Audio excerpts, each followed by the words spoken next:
Ladies and gentlemen, the dust has finally settled. A week ago, I expressed on a community post my concerns about my digital games on Xbox. But I decided to take a wait-and-see approach. So I didn't say too much, just that I was concerned.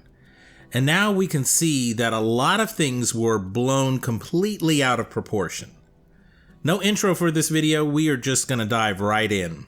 By the way, I'm Ryofu. If you're new here, we talk about anime and gaming news. Sometimes we do reviews on both. Not to mention we also cover anime conventions on this channel. If any of that sounds remotely intriguing to you, please consider subscribing. What am I talking about exactly? A quick recap for those that don't follow gaming news online. A couple of rumors about Xbox started spreading like crazy within a couple of weeks. Xbox is going third party and not making consoles anymore. Starfield and Indiana Jones will be coming to PlayStation 5. Halo and Gears are gonna follow suit. The internet went nuts. Microsoft stayed completely silent on this, which in my opinion, I wish they wouldn't have, but they did. And as a result, the rumors began to flood all over YouTube. Everybody was weighing in on this, especially the people who love and live to dunk on Xbox. But finally, a podcast episode is released and they announce some of the changes that will happen. And wow, so many people were wrong. So even though I want to get my thoughts out there quickly, I have to present things differently and maybe things that are less discussed and just make it a little interesting. I just want to cover two main points in this video. The first will be very short, very direct and to the point. Did they cover all the questions and concerns over all the rumors? So I give them a 90% out of 100 on this. They said they are not going third party. Starfield and Indiana Jones are not coming to PlayStation. We are getting another Xbox. Game Pass will not run on other systems. 4 games are coming to PlayStation, 2 community-driven games and 2 small titles. The whole internet is pretty set on Hi-Fi Rush, Grounded, Pentiment, and Sea of Thieves. Very believable due to these games being good games, but maybe not getting the amount of success you would expect from exclusives. But I just don't think they're those type of games.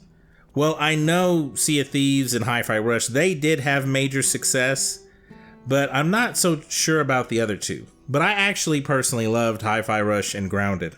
But the point is, there was no mention of Halo or Gears coming to PlayStation 5, but these assumptions spun disturbingly out of control, which I want to cover in my second point, and we'll come back to this later. But anyhow, the only thing that really wasn't discussed was physical media, which that's why they don't get 100%. Which, if you feel conspiratorial about that, fine, I get it. It's obvious they are moving away from physical media, but they chose not to bring this up, which was strategic on their part. So I'll let you have that one. But everything else, they told you what it was. Now let's get into my second point, which might be a little bit longer. What has this moment in gaming history taught us? Real quickly, because I know my viewers are tired of hearing this, and I know some people that watch this video just don't know who I am. I play on every console. I care about the games, not where I play them. Most of my friends have an Xbox.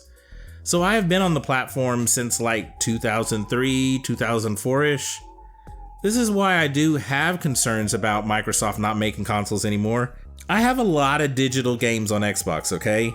So yes, I care. It affects me. But I like Japanese games, so I have to own a Nintendo and a Sony console, so I can get those games as well. Just keep that in mind as you hear me explain my perspective on this. Sometimes you have to own up to your mistakes and your missteps. A lot of YouTubers, journalists, insiders, they got it wrong. That's what it is. And a lot of people are so delusional. They have to convince themselves, well, you see, basically Microsoft had to change course because of the negative reaction. You guys are embarrassing, man. You absolutely embarrassing. Come on. It's okay to get stuff wrong. It happens. Own it. Learn from it. From this point forward, all of us gamers should take a more of a wait and see approach. No more marinating in hypotheticals and meta-analysis. Well, see, those three that are sitting on stage right now, they were fighting for Xbox behind the scenes, and they were fighting against Microsoft. They desperately want to go third party so badly because now they own Activision and it's so expensive. Dude, just stop. Knock it off. You weren't there, okay? You weren't there. I have to give mad props to RGT85. This quality Nintendo YouTuber not only stuck up for his friend Nate the Hate, shout out to him as well, he also acknowledged so many people being wrong. And some people are looking at this whole situation, the whole podcast episode, and saying, well, they're saying this for now.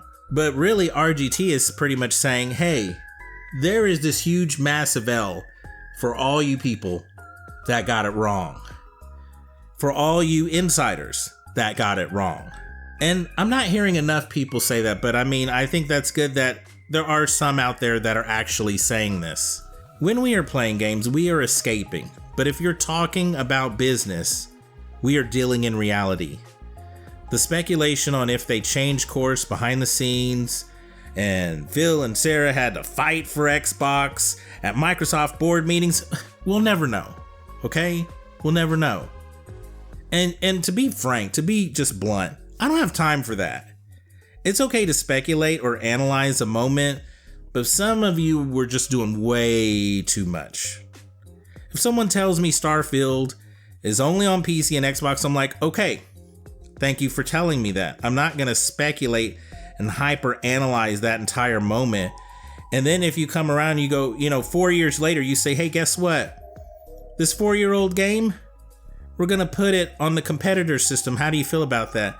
Now, me personally, I'm just like, go for it. But I do understand that some people will complain a little. They're like, hey, I need a reason to own this system. I need there to be some exclusives. So I totally get that, but you're leaving me less of an incentive. The same day the competitor is getting the same game you're making, then I really feel like, what is the incentive of me buying your system? So that argument, I totally sympathize with. But here's the thing. Here's the bottom line. I can only hold you accountable for what you say. I can't hold your feet to the fire for things you never said. Since people are talking about him and they just can't, this guy lives rent free in these people's heads, let's go there. 2013, Don Matrick. There was the whole DRM always online check for Xbox One, right? There were a couple of stories back then that said when Microsoft caught heavy backlash, Sony was real quick to remove that feature. Now let me ask you something. The average person, they're either unfamiliar with this story I just shared, or they choose to ignore it. Why is that? It's because it's not an official story. It's still kind of in the insider / behind the scenes realm. It could be true, but it's unverified. And that's the same for Halo coming to PlayStation 5. It could be true, but you know what? I only deal with business situations in reality. Let's focus on what we can actually prove and not spread wild rumors about things that have yet to be proven. Ladies and gentlemen, that's going to do it for me. Please let me know where you stand down in the comment section. This video could ruffle some feathers, I don't know. I don't think it really should. I am actually approaching this from a place of calmness. I had a moment where I became a little concerned for those 100+ titles. Being honest, not cool at all. But now that I watched that podcast, I heard enough to feel like people in this space of commentary on video games really need to take a step back and slow down. Don't just be so reactionary. Anyways, I said what I said. We can now get back to our usual video format.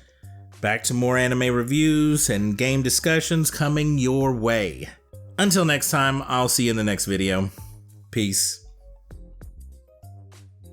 This kind of reminded me of my old days, this kind of reminds me of like Ryofu back in 2019 when I was getting a little extra spicy. So fun video to make regardless.